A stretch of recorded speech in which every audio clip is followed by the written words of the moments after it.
Ini aku tinggal di sini rumah joglo. Oh, itu kantor. Ini truk ini ya punya. Ya, kuda buat kuda. Buat kuda. Iya, kadang-kadang sapi juga pakai ini juga. Beberapa kali gue ketemu di acara kalau gue nge-MC, beliau jadi pengisi acaranya. Selalu dia ngomong gini, gue mau ke rumah lu dong, kata dia gitu. Kan kaget, seorang Iwan Fals mau ke rumah gue. Ternyata kita sama-sama suka menanam pohon kan.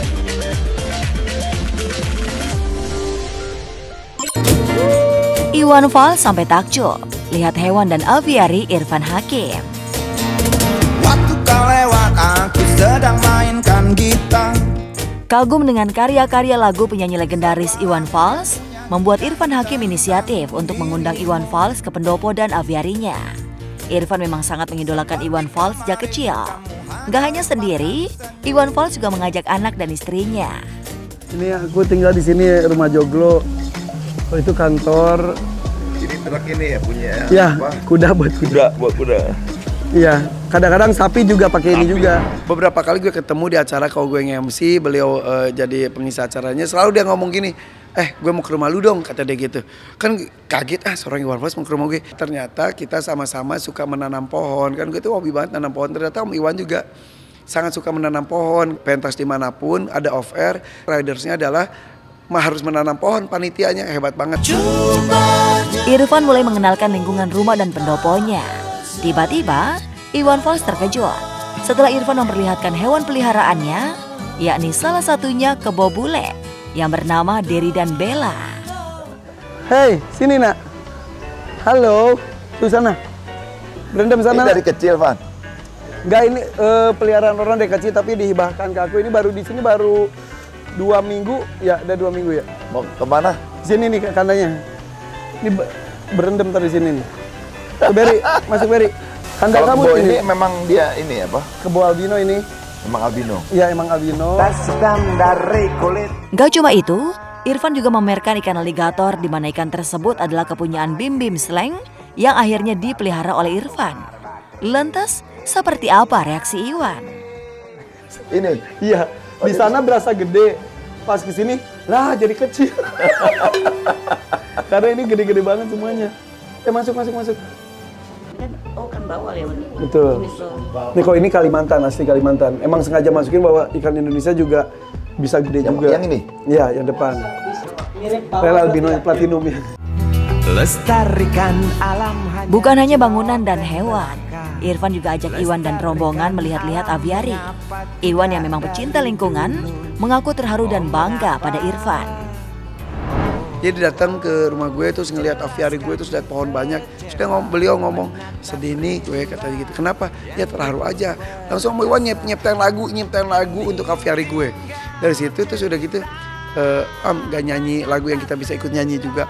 Langsung konser 8 lagu di aviari gue di dek. Sebaliknya, hal yang sama juga dirasakan Irfan yang juga terharu kala Iwan Fals secara spontan menyanyikan sebuah lagu. Bencana erosi selalu datang menghantu. Tanah kering kerontang, banjir datang. Ya itu ada sebuah kolaborasi yang luar biasa. Mudah-mudahan ada pertemuan-pertemuan berikutnya. Karena gue tuh ngefans banget sama beliau. Dia pas SMP tuh tembok kamar gue tuh isinya Iwan Fals. Semua kaset-kaset Iwan Fals. Jadi pas kemarin beliau datang tuh dari mobil gue gini. Datang menghantu. Tanah kering kerontang, banjir datang, itu pasti disirin batang. Jago masak dan cetak rekor muri, Ivan Gunawan siap jadi chef.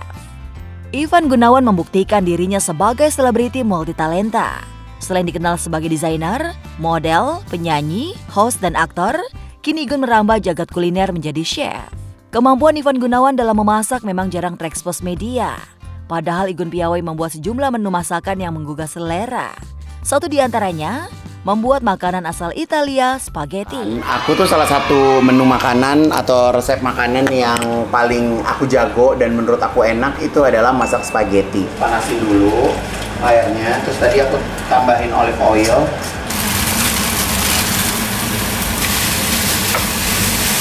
Nah, kalau masak daging giling begini, biasanya ntar keluar air sendiri nih. Jadi kita masukin ini.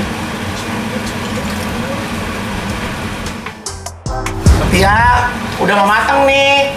Cakep kan? Pakai kan? Lah jadian, masakan aku udah jadi spaghetti ala super duper mega bintang ya. Tak hanya makanan dari luar negeri, Igun juga mahir membuat makanan dalam negeri atau menu Nusantara, seperti nasi goreng merah. Jadi hari ini kita masak nasi goreng merah dulu. Ini ala-ala. Karena ini banyak, kita telurnya banyak ya.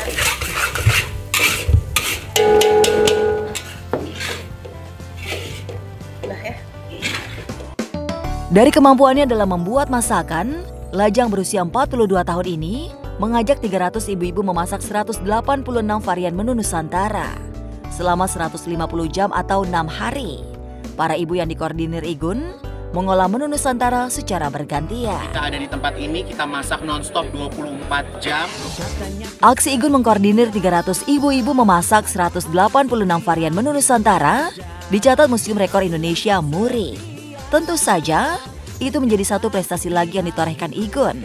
Kita baru saja memecahkan rekor 150 jam memasak dan yang pastinya ini merupakan pencapaian yang sangat luar biasa. Jadi alhamdulillah saya sebagai public figure bukan hanya ada berita-berita gosip di infotainment, tapi ini merupakan prestasi yang sangat luar biasa. Kita tidak berhenti di sini, kita selalu berinovasi, berkolaborasi dengan siapapun.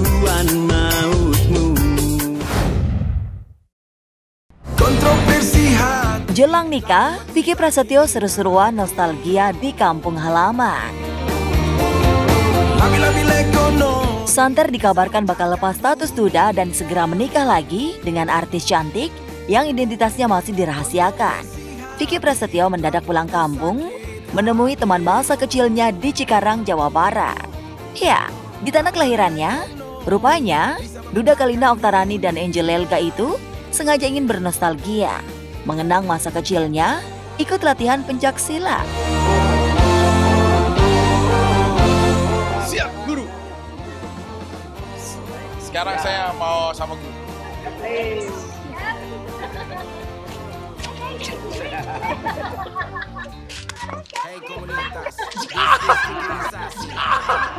Oh no. Ini luar biasa banget pemirsa. Ini dari adik-adik semuanya. Sini. Luar biasa banget. Ini salah satu budaya yang harus kita lestarikan banget. Dan di sini tuh kalau menurut aku bener-bener desa wisata ya. Karena kenapa? Bener-bener desanya bisa jadi tempat wisata. Terus ada budaya-budayanya juga ya. Latihan silat ini setiap hari apa aja Pak? Hari malam minggu sama hari. Iya, di depan anak-anak yang sedang latihan pencak silat, Vicky yang masa kecilnya dihabiskan di pesantren juga tak mau kalah unjuk kelihayan sebagai alumni perguruan tapak suci. Mulai dari jurus bango hingga menaklukkan itik pun masih dikuasain Vicky. Karena aku di pesantren kan, masih kecilnya kan. Jadi aku ikut perguruan Pak, namanya dulu tapak suci. Ingat ya gerakannya? Ada jurus bango sama jurus penaklukan itik ada tuh. Enggak serius, emang begitu jurus jadi. Kalau dulu ya, setahu kayak saya tadi tuh Bapak hitung 1 gitu Pak. 1, 2, 3, 4. Gitu. Oh no. Dulu tuh kayak ada tendangan sirip gitu. Dulu ya kita kan orang Bekasi, kita harus seneng sama. Sebenarnya kalau silat kayak gini tuh ada musiknya ya Pak ya. Nggak cuma mengenang masa kecil dengan unjuk kebolehan pencak silat, Vicky Gladiator Prasetyo yang sudah bertahun-tahun meninggalkan kampung halaman juga mencoba menjajal membuat kerajinan tangan dari eceng gondok yang ternyata hasilnya sudah diekspor ke Jerman. Wow! Lantas, benarkah Vicky yang sebentar lagi lepas status duda berniat borong hasil kerajinan eceng gondok untuk souvenir pernikahannya nanti? Ada anyaman-anyaman juga. Ini dari eceng ya Pak? Eceng gondok ya. Nah, eceng gondok, tahu nggak pemirsa eceng gondok itu yang agak gendut gitu ya Pak ya? Terus ada, dia suka di rawa-rawa juga ya. Tuh, tempat tisu. Aduh, ini keren banget sih bener gitu. Ini ada buat tas ya. Wah, saya beliin buat mantan. Saya beliin buat calon istri saya. Oke lah, ini juga bisa buat topi.